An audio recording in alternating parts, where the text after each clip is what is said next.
From the people that gave us a whole movie of Ian Malcolm yelling Sarah. Sarah! Sarah! A movie where a raptor talks.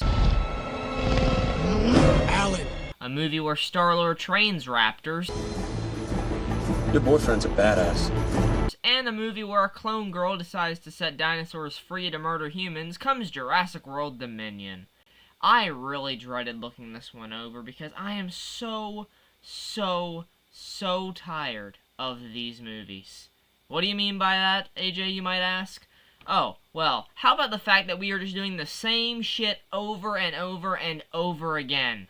The characters try to stop some evil rich guy who cares more about profit than morality. They go to a place where they're keeping the dinosaurs, and they learn a lesson about how all life, even dinosaurs, should be taken into consideration. Or you're just looking for some kid because you got paid a load of cash. Yeah, these movies are messy. Let's see how messy it can get with Jurassic World Dominion. We begin the movie with a look at how dinosaurs have invaded the outside world thanks to the clone girl that had a great reasoning for why she unleashed them. I had to. They're alive. Like me. And if you looked at that girl the same way I did after that movie and said you are a cruel, heartless monster that just doomed thousands of people to getting killed by dinosaurs, you are going to absolutely love this movie because there is so much more of her in this. And they want you to love her, but, yeah, kind of hard to when you made her literally kill thousands of people with a click of a button in the last one. Oh, and by the way, you see all this really cool dinosaur action with them interacting with the outside world? That's all you get.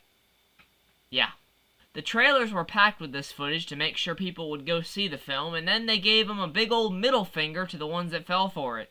Your butt's already sitting down in the theater, might as well enjoy it. We see Claire, played by Bryce Dallas Howard, trying to save a young Triceratops, and I'm not even going to mention the other two characters because they are just as forgettable here as they were in Fallen Kingdom. Meanwhile, we meet up with Chris Pratt's character Owen as he herds a bunch of dinosaurs in a scene that makes me wish this was a Red Dead Redemption DLC.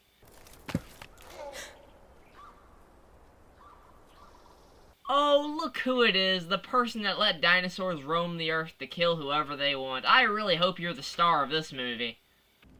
You're the only you who ever was. What? Is that, like, really corny? Oh, so corny. Extremely fucking corny. Who wrote this? We see Laura Dern return as Ellie Sattler, who's hot on the trail of the next prehistoric threat. Locusts! And now, for one of the only reasons I was looking forward to this movie, Sam Neill returns as Alan Grant. What? No, nothing. I just like listening to you, so. If you couldn't tell already that they're teasing that these two are going to be in a relationship, you are going to be absolutely sick of them by the end of this. They dropped that like 50 times. Meanwhile, the killer clone is kidnapped along with Raptor Blue's new child, so it's up to Owen and Claire to get them back. Alan and Ellie make it to the Biosyn headquarters where they meet Lewis Dodson, who is a character from the first film. Wow, we are really reaching for this when we have the shaving cream guy as their villain in this. I don't think anyone really cares. See, nobody cares. They meet up with Ian Malcolm, played once again by Jeff Goldblum, and I know I don't like this film, but he makes it watchable just enough. Do you two talk a lot? He slid into my DMs. You do what? It's urgent, Ian. What did you do? Okay, but that shit just doesn't. That is cringe. Get that out of here, please. So yeah, Dodson is the villain, and he's working along with returning character Henry Wu, and they say that the clone girl is the most valuable intellectual property on the planet. Let me get this straight. This is a Jurassic World movie, right? Like, there's gonna be more to this than just this girl getting kidnapped? That's all we're gonna focus on? Owen and Claire meet up with a character you don't remember from Jurassic World, and they witness an underground dinosaur black market. Now, this is actually pretty interesting. I wish they would actually do something with this concept instead of the 3 or 4 other ones that they're doing. Locusts, this clone girl, I don't care about that. Give me more of this atmosphere. Owen chases down one of the men who took Psycho Clone Girl, and they have a fist fight, but fuck that shit, the T-Rex is eating people! Finally what we came to see! Claire chases Dodson's hench lady, and she doesn't hold back one bit.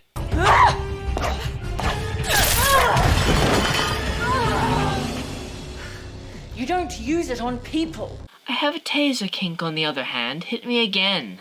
She sicks one of the raptors on Claire, which really is Claire's dumbass fault for not getting the laser pointer after she tased her. Here's Johnny! Oh god, we're so original. No one's done that reference.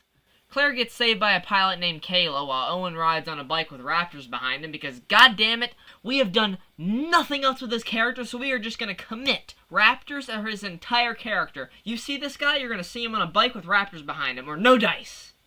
Owen and Claire make it onto Kayla's plane and begin their trip to Biosyn, where Alan and Ellie get told some oddly secretive information. Elevators are down this hall. Not those.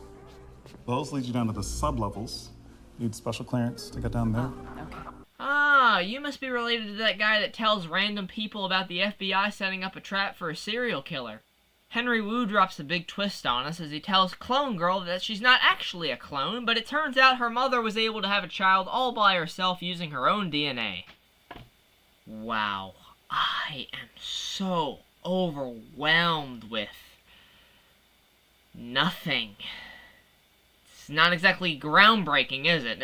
If anything, you thought about how dumb the clone stuff was in Fallen Kingdom, and you were like, oh, let me change up a few things for this next movie so it seems like we had a plan all along.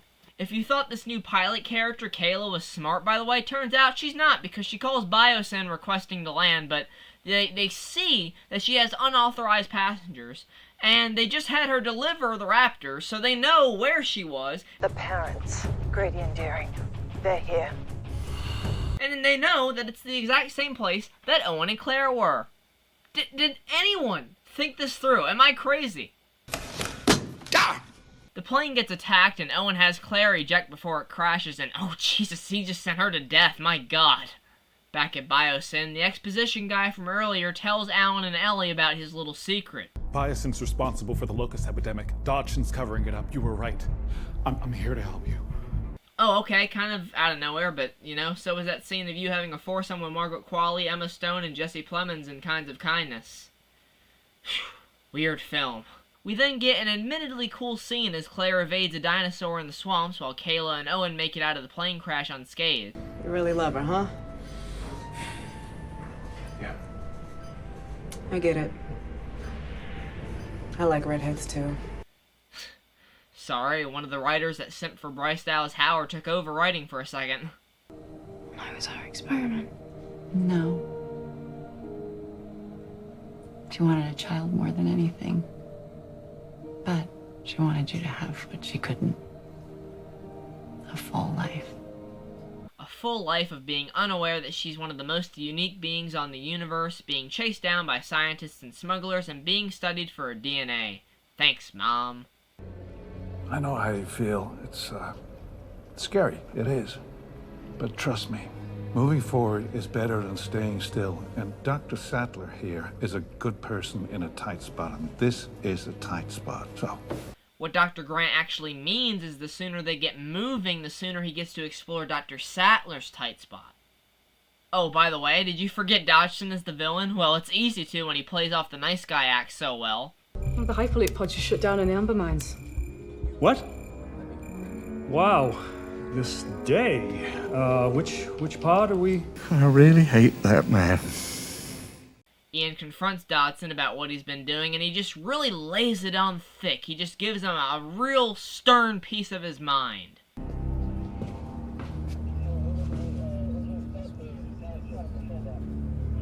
Dodgson. Is Jeff Goldblum trolling, or what? What was that? Do you guys have kids? What? No, I do, too. But not with him. No. Oh my god, can we just move on from this? My god, it's so painfully obvious that they're getting together at the end. We get it.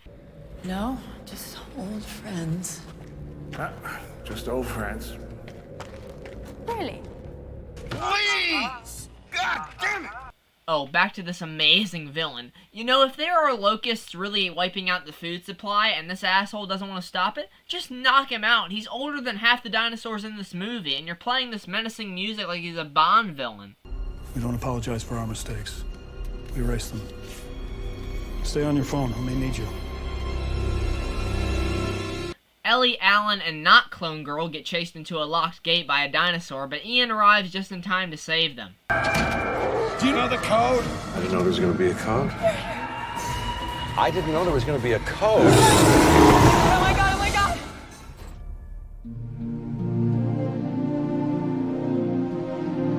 No, God, that would somehow make this movie less boring. It doesn't end that way. A Dilophosaurus shows up to frighten Claire because there's been so much shitting on the original movie, and this might as well cater to the few fans remaining.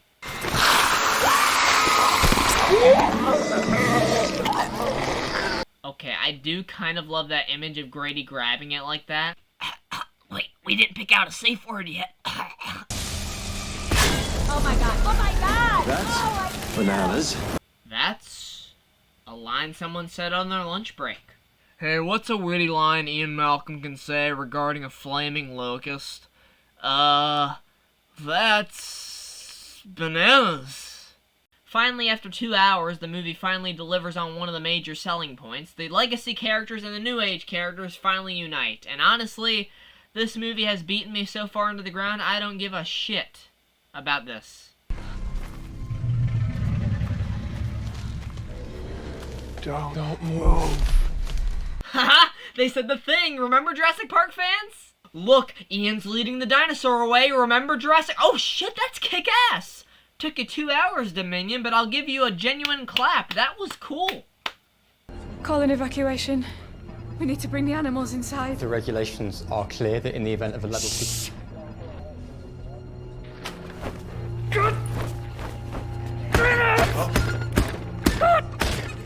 Okay, I know Jurassic Park villains have never been anything amazing, but come on! He's like a pent-up 6-year-old getting told he's not getting McDonald's. Our characters catch up, and Ian Malcolm delivers a line that was definitely the opening line for many reviews of this movie. You were at Jurassic World. Jurassic World? Not a fan. Apparently enough fans to make $1 billion. I'm sure a percentage of that will go towards Spielberg's therapy for producing this. You set this whole thing up? You set me up? We have an understanding, Ramsey, and you do not break that. I would not break this. I'm not you. Ooh, burn! I'm so invested in this storyline. He told him that he wasn't going to be on his side anymore, and we just found that out 40 minutes ago. Oh damn, apparently the dinosaurs care even less than I did about this guy. We don't see a damn thing, they just kill him off screen.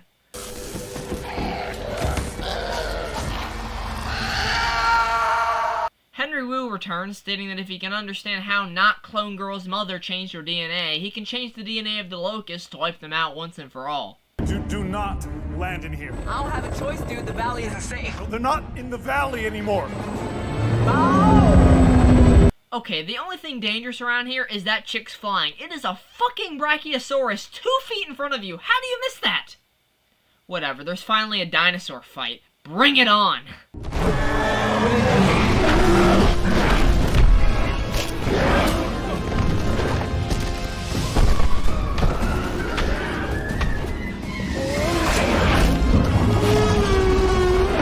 Crush the girl, crush the girl, crush the girl!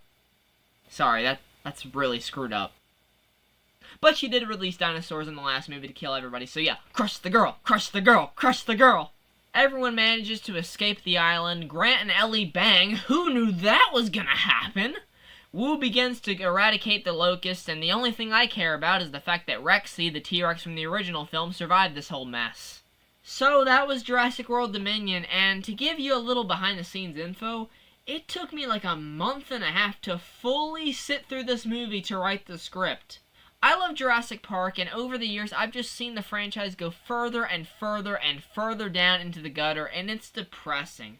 Watching Dominion is like watching an old pet slowly draw its last breath. Now, there's a few cool moments, some tense sequences, and I do care about some of these characters. The problem is that this movie just tries to tackle way too many ideas. It wants to be a story about this girl finding her place in the world, but we don't care about that. It wants to tie in the legacy characters somehow, and it's honestly just for moments of, remember this?